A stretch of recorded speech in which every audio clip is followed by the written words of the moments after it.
Okay. How are we doing today? Good, good. Good. I I'm am excited. I'm really excited for this conversation. And I'm excited to meet kind of in person. Like, Yeah, obviously we're not in person, but just being able to follow you on social media is I feel like I kind of know you a little bit. So I it's just, agree. it's fun. So actually, if you could introduce yourselves to the listeners first before we jump in, that'd be great. Sure, sure. So my name is Mara Shorr, and I am based here in Orange County, Florida. I always joke when people think of Orange County, a lot of times they think of California. So I say I'm Yeah. the other Orange County. So I'm just shy of Orlando. And I both serve as an advocate for kids in foster care through, this is always a mouthful. So I'm a volunteer advocate for children under the Guardian Ad Litem program with the Legal Aid Society of Orange County Bar Association. So that's why I just say I'm an Wow. advocate, right? Like the way that Yeah. this program is structured. So I just say I'm an advocate Yeah. and I'm a former foster parent as well. Okay, cool. Um, can we talk really quick about Florida before we jump into We I we have all sorts of thoughts on Florida. I know. So I no, for real, but I mean the warmth. That's what I want to talk about. So, listen, have you always lived in Florida? no, I grew up north. Both my husband and I Oh. are from up north. I lived in Pennsylvania till I was 16, and then I lived in Michigan for six Oh. years as well. And he's from upstate New York. So we both melt on a daily basis. Oh my gosh. That's Yes, crazy. I know. Well, okay, so I'm like complete opposite from you because I'm from Washington State. And Mhm. so I don't know why I live here. When you told me yesterday, was that just yesterday or the day before that you're melting? I'm like, that sounds dreamy to me. I want to be melting. I know. Somebody posted something where they were giving away a clock that had a very like Salvador Dali-esque shape to it. And I said, this is a real life depiction of how I feel on a daily basis at this point. It's just That's funny. time melting. Yeah. So I mean, here I am in my hoodie and it's like 75 out because I just am like, if it's not 87 or higher, then I'm like, it's a little chilly. I better make sure I have a sweater everywhere I go. So, I don't know if it's the weather or being 41, but I have not. My mom, we went to go see a movie the other day and we were in the movie theater and she goes, but aren't you cold? I'm like, Mom, I yeah, haven't been cold in years. I see. Like, I don't I understand miss that. being cold. Oh, I'm maybe never we could cold. trade for like a I'd love minute. that. Okay, let's make Mhm. that happen. We'll trade Perfect. for like 9 months. How about that? Yes. I'm all in. I'm really all in. Gosh, I know because it feels like it's cold here for literally 9 months of the year. It probably isn't, but it feels that way. And I so, miss that. I miss oh that. my gosh, that's maybe I would miss it too if I didn't live here, Yes. but Yeah. I don't know. I feel like I wouldn't, but maybe we need to test this out and find I'm out. good. Let's just do like a house swap for a bit. Right? Oh my I'm gosh. all in. That'd be rad. Let's make it happen. Yeah. So funny. Okay, sorry. It was funny because we were talking about that. I can't remember someday this weekend It was. And it was because just, yes. And I you're was like, like, oh, summer's finally yes, almost here. I'm yes. like, oh, can I have your cool weather? I You're know. like, where has I it been? I'm know. like, it's been here. Take it back. Yes, please send it my way. I will fly down and pick it up if that is Wonderful. helpful. Wonderful. So funny. Oh my gosh. Okay, well let's talk about I have so many things I want to touch on, but I also am Yes. going to be mindful of our time. So Okay. we'll just see what all we can get through. Perfect. But my first question is really I want to start back with um and correct me if I'm wrong, but did weren't you a foster parent before you became an advocate? No. So part of our Oh, story is then take me back there. Yeah. yes. Okay. So we have a I you never know what's considered an odd story anymore. I've learned Yeah. that the more I think something is an odd story, the more common that it is. Yeah. So back in 2021, I became an advocate Okay. and I was thinking about how do I want to give back and it was at that point the dust was starting to settle, i.e., we were starting to like leave our homes again after Yeah. after I COVID. use in air Yeah. quotes COVID. And so At that point, I was talking to one of my very best friends about different opportunities out there. And she's on the board for Legal Aid Society. And she said, "Have you ever thought about being an advocate?" Hmm. I said to her, I'm like, "Annie, what do I know about this?" I said, "I'm not a lawyer. I've never had kids. I don't know anything about the foster care system. Hmm. I have zero place being an advocate." And she said to me, "You know more than you think you do." And my brother had struggled for years prior to his passing. He'd struggled for years with substance abuse. Mm. And so I was very familiar with that world and am Yeah. very, very familiar with that world. And unfortunately, I saw a statistic. I think it touches on 40% of the kids that are removed. 40% of their families Yeah. have struggled with substance abuse. So, very familiar with that. And Hmm. prior to my grandmother's passing for, gosh, 5, 6+ years, I was also her advocate. I was her POA. I was her healthcare Oh, surrogate. And okay. so I was very aware of advocating for others and Yeah. then the reason behind it. So she said, "Just ask some questions. Here's the contact for the coordinator. Just speak with Camilla." And I joke because, like, if you speak to Camilla, you're going to want to be involved, right? She's good. She years later, she's still there. She's still in that role. And I still am like, "Camilla, I have a question." So, and Oh. nobody is surprised when Mara has a question. So, with that, I spoke with her. She answered all my questions about what the program entails. And she said, "If you want to go through and get the certification, get this, there is no, you have to take a case after Mm. that. If you realize anywhere along the way, it's not for you." Hmm. So long story short-ish, I became an advocate. Okay. And so my very first case was a then 8-year-old little girl Okay. who went to go live with her aunt and her uncle. So it was a kinship case. And so I was her advocate, Hmm. and her aunt and uncle have since gone on to legally adopt her. Okay. And so we are very, very close with them. I think I talk with her aunt slash now mother at least 4 days a week, Oh, just wow. by phone. She's one of my very Yeah. dear friends now. And so so I was her advocate. Hmm. And then we would go on to find out that the little girl named Zoe, that then 8-year-old, she had cousins that were also in foster care, one of whom had aged out and one who was still in the system. And so I went on to become her cousin's advocate as well. Okay. And so, upon becoming her cousin's advocate, we realized through a series of just events that where her cousin was living was just not a good fit. Okay. She was living in a group home. She then went to Mm. another placement, and that was just not a good fit with her. So Hayden came to live with us, and Okay. she Okay. came to live with my husband and I. How much this happens, I do not know. I can't give you a statistic on how Yeah. often kiddos in care come to live with their advocates. I don't know, but Yeah. that's how it is for our family. So So were you like Hayden, considered like a suitable other or kinship? Okay. Got yes, it. Got it. yes. So the way that the foster care system looks at it as, we were considered level one in the state of Florida. They consider us level one, which means you're either kinship or fictive kin. Got it. And Okay. because of how close we were, and because I was her advocate, she had spent a lot of time with us. She spent a lot of time with me, and she had spent, just gotten really to know us. She'd met and known and was comfortable with my husband. Hmm. And so we were then considered fictive kin. Okay. And so with that, she came to live with us, luckily without any additional gaps in Okay. there. We were her eighth placement Oh, in 3 or 4 years. We were her eighth placement. and So and a group home in there or she had multiple? been, yes, the multiple group homes. So she Okay. had been in multiple living situations that were none of which were a good fit. Yeah. And so she came to live with us, and she was with us for a year Hmm. and turned 18, stayed with us for a few more months after turning 18, and then was ready to spread her wings. So she spread her wings. And so after a year of moving around a bit, she's in an apartment. So in Okay. the state of Florida, if you have aged out of foster care, you have the ability to remain in basically in the system's periphery. And Yeah. so you're able to obtain a tuition waiver, of which Okay. she did. So she is in college.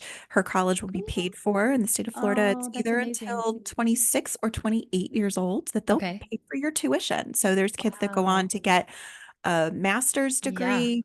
But they also do that because they recognize that not everybody is ready to start college Right right there away. and there. Yep. So she's attending college classes.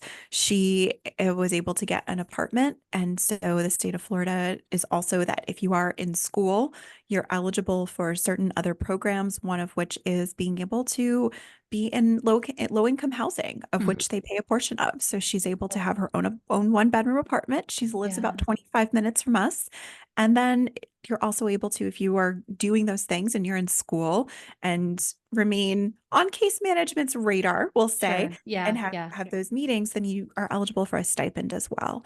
And Okay. so she's able to live on her own. Yeah. And we talk almost every day. There's a lot of, on the days we don't talk, there's probably an average of 25 either cat memes Yeah. or Instagram reels related to Taylor Swift that are Yeah. sent back and forth on a daily basis. So yeah, Uh, she has yeah. a couple cats, and she's doing it. She's figuring life out. So Yeah. I've had another kiddo that I advocated for, a baby that Okay. was adopted last December. Okay. He's doing great, and I have another case now. So another teenage girl. So it's the very long story of like a which came first, chicken or the Yeah. egg, with Yeah. when it comes to foster care and advocacy, because in my particular role, it kind of all Yeah. is Overlap. intertwined. Yeah. Yeah. Mhm. Do you just do one case at a time? Sometimes 1 to 2. In the Okay. beginning, when I first take on a new case, I do like to give it a moment to get things a little more settled so that because when I first take on a case, I do find that there's a lot of research that I have to do and a lot of gaps that need to be filled in the Yeah. beginning. So they tend to know the type of cases that I like to take. Okay. And Yeah. so for me, just the cases where there's a lot of questions that maybe Yeah. need to be asked and a lot of fact finding that needs to be done. Yeah. Yeah, so I have had 2 cases at a time before, but I like to space it out so that because sometimes, unfortunately, in foster care, it just becomes the kiddo has all the services they need. It's just Mhm. we're waiting, and we're Yeah. waiting on things that have nothing to do with either the family that they're living with or the family or the kid itself, themselves. Mhm. So, Mhm. um, it's just we're waiting on other things. We're waiting on the system, or we're waiting on bio parents, or we're waiting on something else. So Yeah. when we're in that waiting game, I have the ability to take on another case. But when we're Got it. actively doing a lot of things, I start out with one at a time. Yeah, that makes sense. That makes sense. Mhm. Do you feel like it's hard to go in front of the judge and advocate if it is like contrary to what maybe the state is wanting or what the state's plan is? You know what's interesting is that for several years, what I realize now is I was very lucky in that I was on the same page with everybody. Got it. And Yeah. what I find had been harder was the behind the scenes where maybe I disagree with the case management. And so I look like the bad guy to Mhm. them, or I look like the nudge to them. And to me, that was often harder because by the time that we got in front of the judge or the magistrate, everybody was on the same page, right? Mhm. Um, but sometimes lately I've had to be the one that says, but wait, that's not enough. Mhm. And that I have to be the one to raise my hand. And I'm not a lawyer. So for me, Yeah. there is that level of intimidation when you're in Yeah. court that if you for somebody that is a lawyer, they're very comfortable doing this Totally. all the time. Or in the past, I had just said, yes, I agree. Right. It's Yeah. very easy to agree. It's Totally. a little harder to disagree sometimes in a Mhm. room full of lawyers, but it's necessary. Mhm. And the results have proved for me that it's worth speaking up. Yeah. How is trauma awareness brought into all of this? Like, did your training involve trauma awareness training? Do you, let's talk about that a little bit. Cause I see that in Washington as well, that I feel like, oof, we're making some big decisions that are not trauma aware, that are actually causing more harm. No, they are. And I will say, because I've served multiple roles, I should say there's multiple levels of, anywhere from like a head shake to like an adamant head shake, right? Yeah. So when with the advocacy part, they try their best to inform you Hmm. of the situations and what you might encounter. And then it really becomes a one-on-one situation as far as how do I deal with this or how do I deal with that. But the majority as an advocate of what you deal with, it isn't as much emotional based. It's more fact based and system based. And but I think that if you are going to advocate for what's best for that particular kiddo, Hmm. you do need to take in the emotional component of those decisions, right? Yeah. Um, on the foster care side, there, what's interesting is that when you are what's known as a level two foster, in other words, what people traditionally think of when they think of foster parents, right? That Okay. person that does not know the kiddo that's Hmm. coming to live in their home and they get the call in the middle of the Hmm. night and they're right and the stranger comes to live with them, right? Like a child that they don't know. That's considered a level two. Okay. But level one is assuming that you, not assuming, but that you know the The child. child. Yeah. So the training is much, much less at that point. And Okay. so there's, you really get 4 hours of training that you have to take Oh, at that wow. point. Yeah. One on psychotropics, one on the different players and the to Zoom, right? If you're listening on audio, when you throw up in it, when you're counting, right? There's number one and number two. Two means Balloons. balloons. So when you the second course is basically who the players in the game are. So Hmm. this is the caseworker. Here's all the acronyms. This is the Sure. what the judge's role is, and just explaining who the alphabet soup of that is. Three is a water safety course, which as much as I tried to explain, but I don't have a pool. Hmm. And they actually, I've learned also you don't make jokes, which I do all the time, but you don't make jokes because then they take them sometimes the wrong way. Hmm. I had said to me, or I'd said when they asked me, do you have a pool in your home? I said, only if you count the inflatable pool I bought for $29.99 off Amazon that's 18 inches deep. Yeah. And they said, please make sure it's deflated before Yeah. we come. And I said, Yeah. and I'm like, Okay. actually, my dog poked a hole in it already, Yeah. so I threw the pool out. I mean, like, like it works 3 times, and that was it. Yeah. Um, but that did not matter. I took it anyway, and then you take a gun safety class, right? So there's Yeah. a psychotropics class in there too, and so with that, that was it. There was Wow. not a lot dealing with probably some of the things that for somebody that is a level two, Hmm. there's between 30 and 40 hours of classes that you So do they need. probably get more of So I'm that. assuming, I Yeah. hope that there is Yeah. much more in there, You're right. Yeah. but you often, and you often will have kiddos that, and especially the longer kids have been in care, the more trauma that they Yeah. have encountered just from the foster care system Yeah. alone. Yeah. So forget the trauma that they've encountered that brought them here. Hmm. But now we have other issues that have happened, especially if they've been through a group home. Hmm. And so we look at all of the different trauma. And so, and I don't know if on a previous podcast that you've covered what an ACE score Yeah. is. I have. And so I'll link that episode to in the show notes so people can go thank back. you. Yeah. Thank you. So an Hmm. ACE scores, which is really important to know, covers the different degrees, and I shouldn't say degrees, but different factors Yeah. that people have encountered in their lives. And it's basically a 1 to 10 scale. And anything from has witnessed domestic violence, has witnessed the mother having domestic violence, if there's been sexual assault, drug usage, things like that. And kids, especially that have been through group homes, tend to have a higher ACE Yeah. score. Yeah. And so They don't talk about how to handle each of those. They don't talk about the food trauma that Yeah. happens, how to handle food in your home when you have somebody that has had food issues, and almost all kids through foster care have had Yep. that. They Yep. don't talk about the fact that almost every kiddo in foster care that I've seen or encountered that hasn't come from like day one when they were born before they had teeth, for example, Hmm. um, has dental Yeah. issues. I've seen that happen again and again.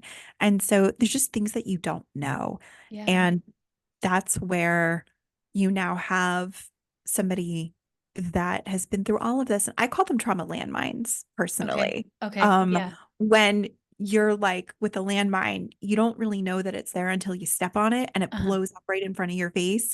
And that's what, I would say something, not realizing Yeah. that what I was asking was not at all maybe what she heard. Yeah. And it triggered an entire separate A big blow issue up. Yep. that would just send her over the edge. And she and I would talk later.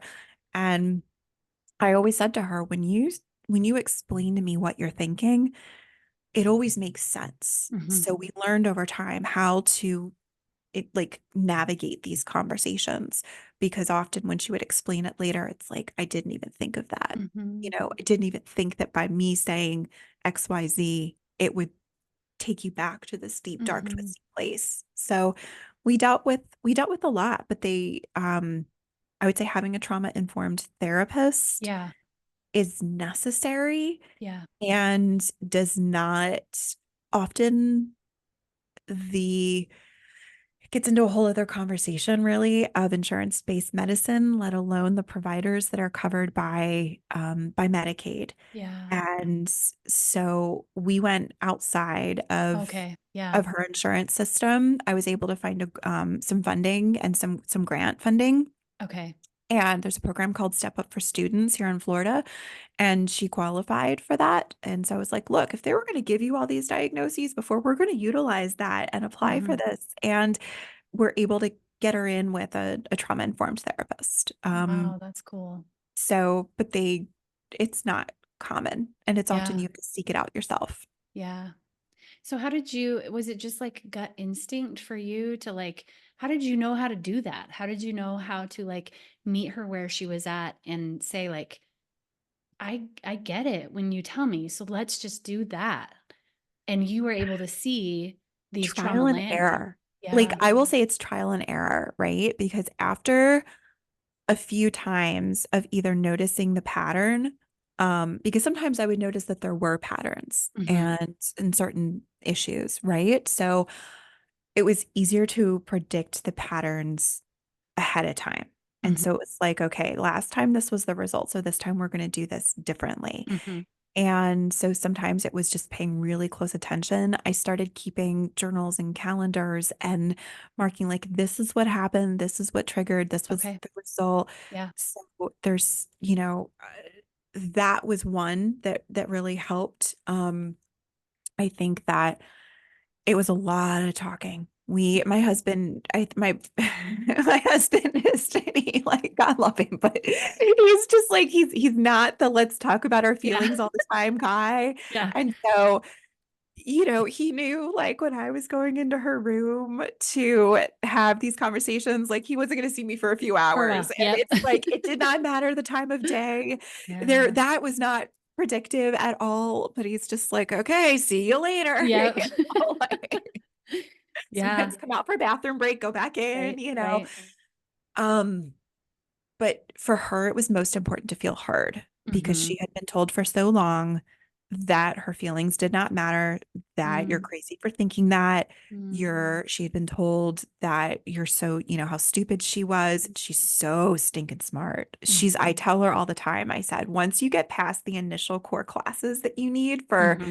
for school, where they tell you Yeah. like you have to take your math class, you have Yeah. to take your English class, like these are the first you need to do. I said, I told him like I would love for you to take a psychology class because I just want to hear her thoughts on what she learns Yeah. through that psych class, not even to become Yeah. a psychologist, but she's so smart. And Mhm. so the things she had been told about herself, we needed to unwind that. Mhm. It's just because she'd been told so many false things about herself. Yeah.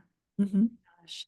Um, so I feel like I'm jumping back and forth between the advocate Welcome and to the my foster brain. parent, right? Okay. So as long as you're cool with that, Yes, we're that's just my I'm brain okay. always. Okay. So Yes. I would love to hear from the advocate side of things. Like, how do you advocate now for a kiddo who, and maybe you haven't experienced this yet, but we'll see. Where you're like seeing this kiddo like experience more and more trauma because of the system, right? Mhm. And recognizing like maybe this child is not getting what they need, or feeling heard. How do you step into that place of like advocating for that child to have less of that, knowing that there's probably going to be some because that's just the reality of the system, without, like, I could just imagine like you advocating for a child and then a foster parent feeling like you're stepping on their toes and trying to tell them, like, you know what I'm saying? So how do you do that? I've found that coming alongside the caregiver is Hmm. the most effective way. Yeah. And quite honestly, it's the best place to start, that I have to come alongside them first Yeah. and see, like, as and hope that it works, but understand that it might not. And if it Hmm. doesn't, then we move on to the next thing. But that's where it's harder, right? Because you have to meet them where they are and look at how many different ways and what sort of support does that caregiver need in Right. order to succeed, right? Hmm. But succeed as the caregiver for that child. And is it that they don't know? Do they not know what the child needs? Is the Hmm. child not communicating with them because they either don't want to, or they can't, or they don't feel heard? Are they Right. not aware of the resources that are out there? And so sometimes it's just sitting and researching resources and Hmm. sending them links to Got it. Yeah. resources. Hmm. And I spent a lot of time doing that even last week. The caseworker and I said, like, we're going to try whatever we can to make Yeah. this work. And that was just looking up this resource or that resource, when Hmm. without saying what those resources were, Yeah. but it was necessary. Yeah. And is that a support group, right? Is that like an actual is it a medical supply? Is it Hmm. a new provider, that they need a new provider, whether that's for a new pediatrician, a new specialist, um a new psychologist, or psychiatrist. Yeah. Do they need someone to get involved legally on behalf of the kiddo, right? Yeah. Because Yeah. sometimes that's what's needed too, and they don't want to. Yeah. And so, but is that what they need? And so Hmm. it's looking at what those resources are. Sometimes it's, does the child have enough, clothing? And sometimes it's up to the caregiver, and sometimes it's hard, because if you Hmm. have a caregiver that took in that child with the best of intentions, but that maybe it's a family member that took in that child, and they did so that the child wouldn't go into, a stranger's home, but they might not financially be able to provide an entire Right. wardrobe at the drop of a hat because that child came to them with nothing.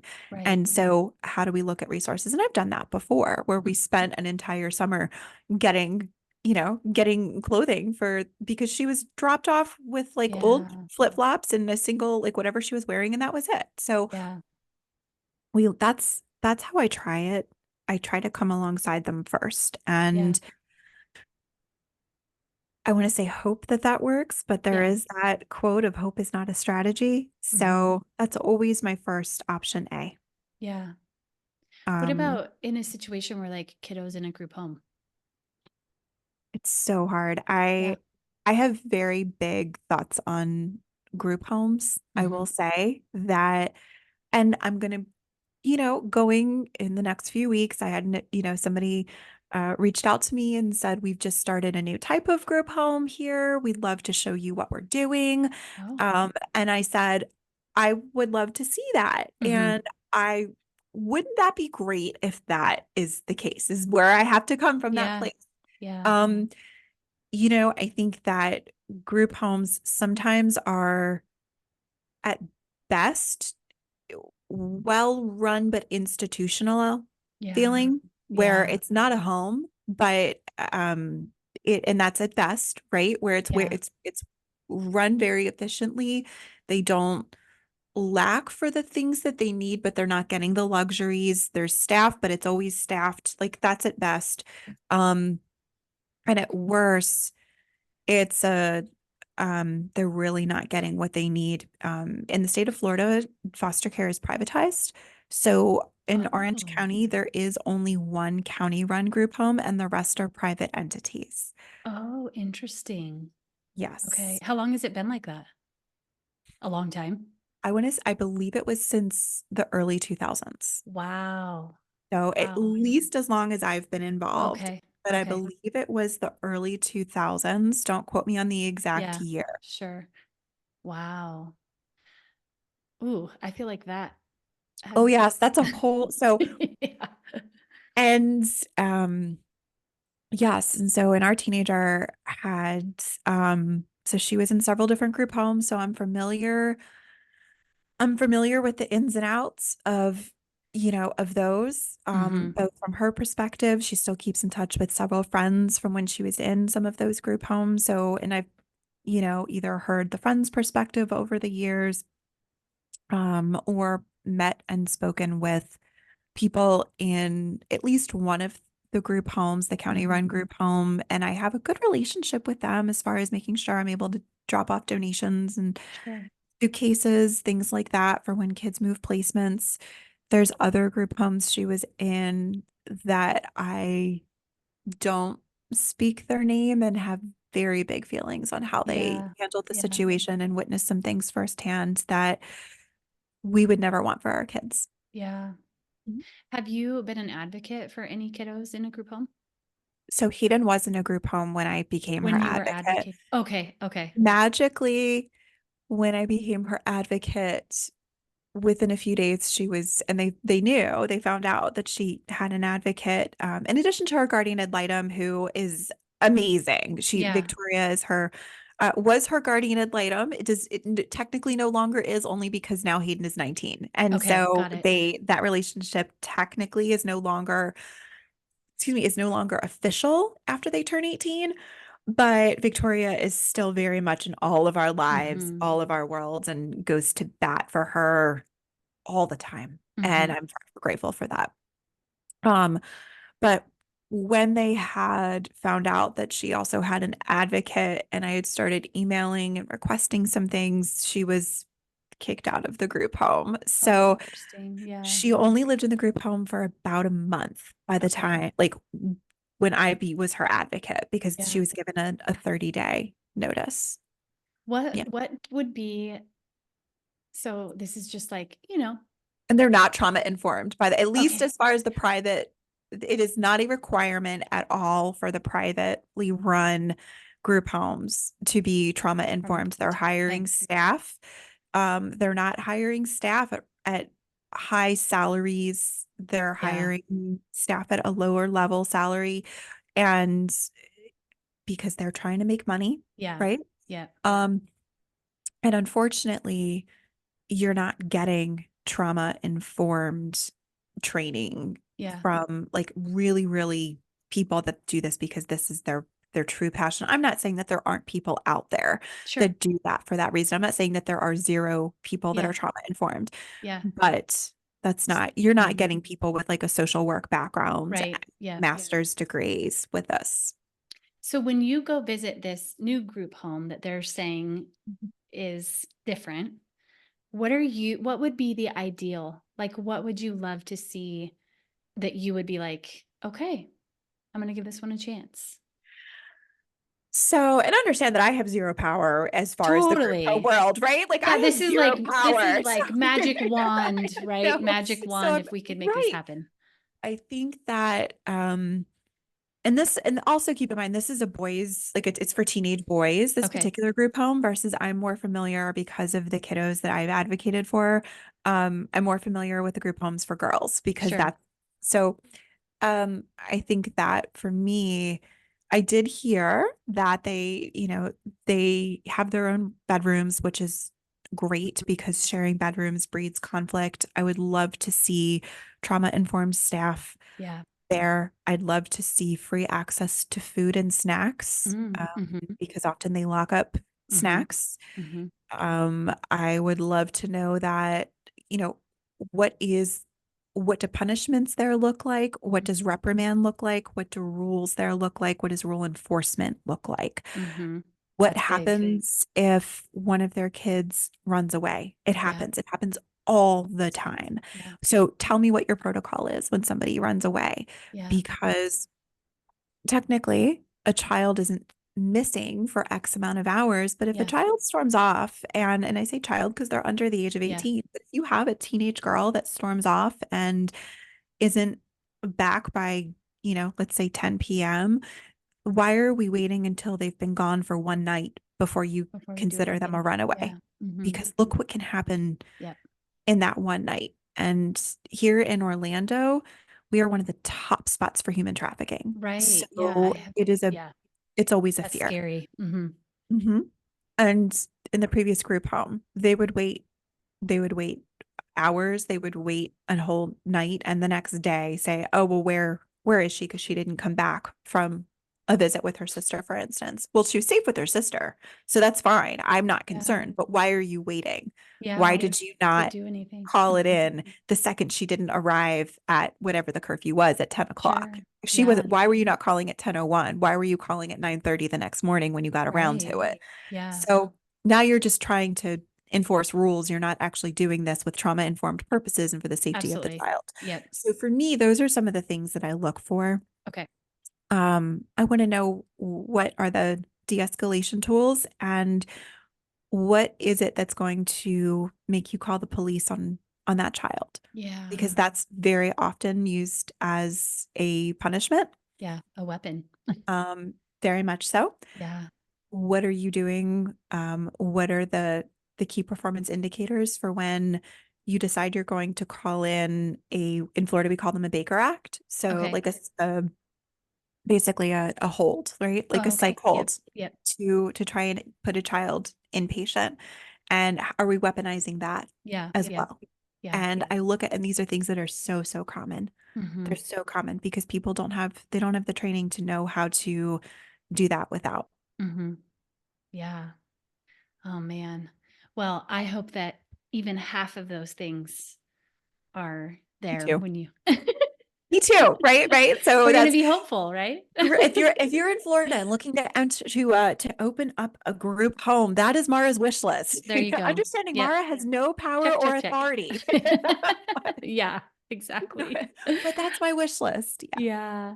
Um, okay, so I feel like I'm gonna kind of start winding us down because Okay. I feel like we'll just keep going if I don't. Yes. You got So it. there's a few things that I do want to make sure we touch on though before we're done. So the first one is when we're talking about whether becoming a foster parent or an advocate for a child or supporting a foster parent, like um, somehow being involved in foster care, because the reality is there's something for everyone. You don't There is. have to be a foster parent No. to be involved in foster care. So, if we're looking at that, what do you wish more people thought of when it comes to supporting foster care? There's so many things. I love this question. So you're right. People so often think it's either you become a foster parent or nothing, and there's no Mhm. in between. But Mhm. there's so much in between. So there is, like you said, there's becoming a foster parent, which quite honestly is not for everybody. We don't No. currently have anyone in our home. We may Yeah. never have another kiddo Sure. in our home again, and just that's okay, right? Yeah. I joke that I'm part former foster parent and part empty nester. So I just got my kid at 17 with Yeah. tattoos, right? So Perfect. that's how I got mine. But there there are so many ways, there's so many places, whether it's donating cash Mhm. to organizations that are doing the hard work. Legal Aid Society often has a guardian ad litem program as well, your local CASA program. Mhm. Yep. So if you're here in Florida, the Foundation for Foster Children is also another great one. If you want to donate supplies, there's always supplies that are Yeah. needed. Your old suitcases, quite Yeah. honestly, is a simple way to start. The more I talk about people, or the more I talk to people, not about people, the more I Yeah. talk to people and I let them know that I feel like everybody has a duffel bag or a Hmm. suitcase that they have in their home that's still in good shape, but they don't use anymore. Those can go to foster care agencies, quite honestly, so kids don't have to move their things in trash bags because Yeah. so often when they take their things as they That's leave what it is. their homes, it's things are going in trash bags and our kids Yeah. are not trash. So that's another one. If you are looking to donate to whether it's your local DCF office or another foundations in your area surrounding foster care, things like toiletries Hmm. are always needed, right? Because kids come into care with nothing. Nothing. So Yeah. and when they very first come into care, it's so helpful for those offices to have a closet of some supplies, toothbrushes, toothpastes, shampoos, little conditioners. I say if you're that person that collects things from Yeah. hotels, right? Like the travel soaps you don't use. Um, things like I say let's stay away from razors in the very Yeah. beginning, Yeah. Yeah. but we all have these things that Hmm. are helpful, right?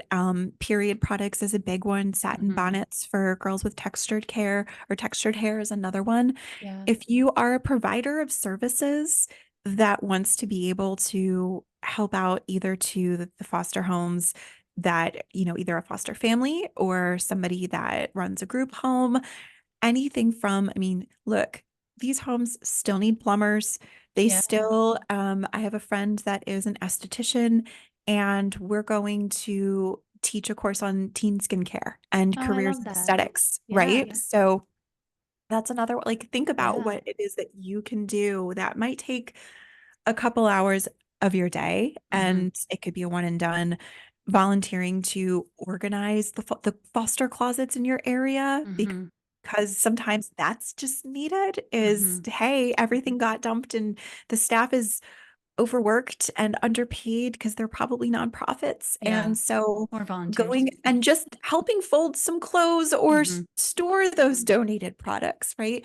There's so many ways to help. If you know a foster family, and I feel like there's so many people out there that say, oh, I don't know a foster family, but you can either contact and say, how can I help support a foster family? Because it's not sometimes what we, as much as I appreciate people that come at it from a faith-based perspective, Yeah. not everybody w- wants or needs somebody to pray over them. Totally. Sometimes what we Yeah. really need is for you to bring dinner and just say, Yeah. hey, I'm gonna drop dinner off for you guys on Wednesday.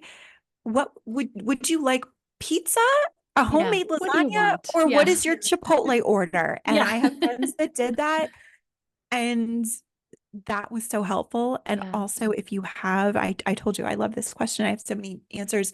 I love it. If No, this is if good. you're in a position to hire, Yeah. consider hiring a kiddo that has aged out of foster care or a kiddo that is in foster care. Hmm. And whether that be to walk your dogs or, just come in and help out if you're somebody that hires for a business, whatever that looks like. And it's going to be different for different age groups, Yeah. but that's going to be a game changer for them. It's going to help them buy their first car. It's going to help them pay their gas. It's going to help them pay Hmm. the phone bill that they probably have to pay on their own, right? Yeah. And so if you have the opportunity to do that, please do that. I have a good friend who hired our teenager, several good friends that have hired our teenager to house sit for them Hmm. and walk their dogs because our teenager loves animals. Like she loves animals far more than she loves people, which is another Yeah. reason I love her so much. Yeah. And it's not only given her that level of responsibility, it's not only giving her money to go towards her car that she's saving for, but it's also showing that adults trust her Yeah. and they don't stigmatize her. Yeah. So there's so many ways that people can help that they might not even think about it. Yeah. That's so good. Um, I feel like with that last one in particular, like also building confidence for her, because we talked earlier about like the lies that they start to believe about themselves, these kiddos who have Mhm. experienced, I mean, anybody who has Yeah. experienced those high aces, we start to believe these lies about ourselves. And if no one gives us a chance, or no one shows us that, like, you're not that, you might believe that you aren't worth anything, but you are, like, and so being able to give them that opportunity to trust an adult, but then also like grow their confidence and start Yes. believing that they are worth it And when you is think huge. it's huge, and when you think about those of us that were raised with um the same family from the time that we grew up, right? Whether it was being raised by grandparents from the time we were very little, or being raised with, whether it's a single father household, a single Mhm. mother household, two moms, two dads, a mom and a dad, whatever that looks like, right? Yeah, Whatever your family looked like. But if it was the same people in your world, it's very, very different than somebody who's bounced around and yeah, doesn't have that extended family group of like the cool aunts and cool uncles that are totally. in Yeah. your periphery Mhm. that have your back. Mhm. And so it really makes a huge difference when you have those people, because Yeah. that's just somebody else that you can turn to. Mhm. And I'm very grateful. Hayden has a great relationship with her aunt. And so the same aunt that adopted her cousin. Mhm. So we love Billy. Billy is like everybody's Billy's Yeah. the aunt to this gaggle of teenage Yeah. girls who are now starting to, they're in, some of them are in their 20s, but she's just like the stable, awesome aunt. And I think that it's so incredibly important. And I've said to Hayden, if you want to go and vent about me to Billy, go. You have Do it. every, like, Yeah. please, this is normal. I'm Yeah. fine with it, Yeah. like always. And, or if you want to go and you say something to, if you say something to Andrew, you say something to Tracy, and you need to vent about me. And these are women that started, they were my friends, right? Yeah. But they, Yeah. and so it started as my friends, but are people that are in her orbit. I said, know that it stays with Andrea, it stays with Yeah. Tracy, right? And so, unless it's something like dangerous Yeah. that I need to know about, but if you just need to vent, or if there's like a life event you don't want to get back to me because you wanted to stay with them or you wanted to stay with Victoria, go for it. That's Yeah. okay. Yeah. And because she would always assume that they would come back to me and tell me things. And I'm Mhm. going, I have no idea what you're talking about right now. Yeah. Yeah. Well, and that's But the building of the trust, they right? That need these are that. safe, Yes. safe adults for you. Yeah. Correct. And they need the more, and this goes for kids that have been through foster care or Or not. not. The Yeah. more safe adults Yeah. that our kids have, the better. Yeah. So why limit that? I Right? know. Yeah. That's good. That's good. Mhm. Um, okay, so last question. I always ask my guests if they can provide three resources to the listeners. So, because we've kind of like jumped around with Yes. foster care and advocacy, really like anything in those realm. But what would three resources be that you would recommend, maybe to someone looking into foster care, or someone who is in foster care and feeling like, I don't know if I could do this, or someone who's considering advocating or becoming a GAL. Or Yes. in Washington, we call them CASAs. Volunteers are called Yes. CASAs. CASAs. Yeah. Yep. The court Yep. appointed special advocate. Mm-hmm. So this is okay, great points. So, if you're considering becoming an advocate, Mm-hmm. and look up based on not only your state, but your county. So, Florida, again, we like to do weird things here in Florida. Yeah. So, in our county, you do have to be an attorney because it falls under the Legal Aid Oh, Society. However, okay. that's why they created the Volunteer Got it. Advocate Okay. Children Program, because Mm-hmm. we can work closely with attorneys, but for those of us that are not attorneys. So, Okay. contact if you're interested in becoming an advocate, look into in your state/your county either a CASA program, as you Yeah. said, Melissa. Yeah. CASA, CASA, it stands for Court Appointed Special Advocate, because in your area, it might be the CASA program or it could be the Guardian Ad Litem program. So typically it's one of those two. Okay. I think that the volunteer advocate is something special that Orange County, Florida did. Yeah. So I Yeah. don't know that I Yeah. would recommend even Googling that Okay. unless you're in Orange County, Florida, in which There you case go. Then you Google can it. still Google the Guardian Ad Litem program and it will bring you to the same page. Just Perfect. know.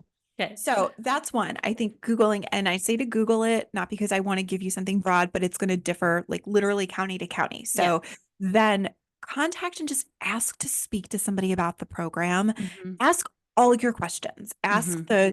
the big questions, the small questions, the ridiculous questions, the questions you feel embarrassed to ask them because I guarantee you're not the only one that has them and Yeah. that person will be able to answer. So Yeah. They're not going to be annoyed that you're asking them no, questions. they're going to be very appreciative because quite Yes. honestly, they want someone that asks the questions. Like Yes. you're going to do so much question asking. Yeah. Um, and I hope that you get answers. Yeah. So that's one. Okay.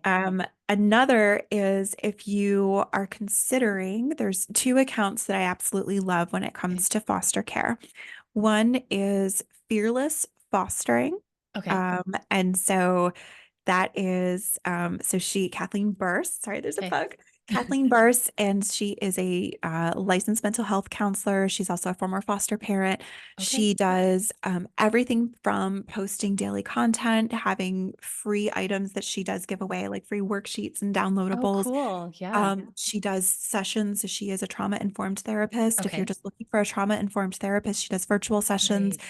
She does courses. Like she's been in the trenches Yeah. So she and gets it. she gets it. Yeah. She gets it. I've had so many conversations. I've done actually two podcast episodes with her. So she Oh, also has a cool. podcast.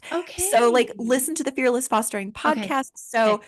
Fearless Fostering, all Got things it. Fearless Fostering.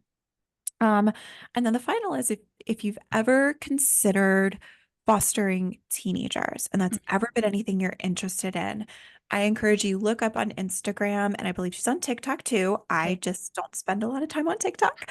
But Brittany, her maiden name was Bircham, so I don't know if she still goes by Bircham or not, but Okay. Brittany Bircham is at Foster the Teens Okay. and on Instagram. Okay. So she provides so much context. Hmm. She was a foster parent. She did respite foster care for teenagers for years. And I think after having a baby, she's working on getting her license back, especially because well, not back, but when she got Yeah. married and then they moved. So they have to Redo re-license. everything. Yep. Yes, she never lost her license. She just Yeah. got You just married have and to like, moved. yeah, So, do all but the her updates and all yeah. the updates. Her Instagram account provides so much context. Okay. And I will say that that account is one of the things that provided so much guidance when I was like, what the heck am I supposed to do? Yeah. From Yeah. how to welcome somebody into your home, what she does and how she handles when teenagers run away, Mm. and how she handles the relationships with teens that are no longer in her care Mhm. and that maintains a relationship. But really, if you're looking for teenagers, Yeah. she's a great resource. Okay. Cool. So I'm going to So link all of this in my show notes. If I perfect. can't find something, I will reach out to Let you, me but know. Yeah, I think I should be able to. So then people can just go right to the show notes and find all of this information. So yeah. perfect. Yeah. Cool. Perfect. So, and I always say follow me on at Mara Advocates Yeah. because that's where I'm on Instagram and just continuing the connections and continuing to discuss the issues that are involved when it comes to foster care, but Yeah. also looking at how in different ways to help. Yeah. And I'm always up for a conversation. I've had so many conversations with people that are in the trenches doing the work, and Yeah. I love connecting people too. Yeah.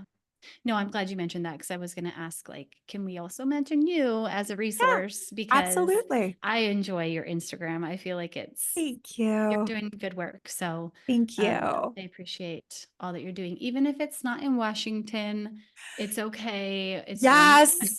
Someone has to handle the situation over here with the hot melting weather. Right. It's fine. We don't all get delightful summers, Melissa, Ah. sometimes. So funny.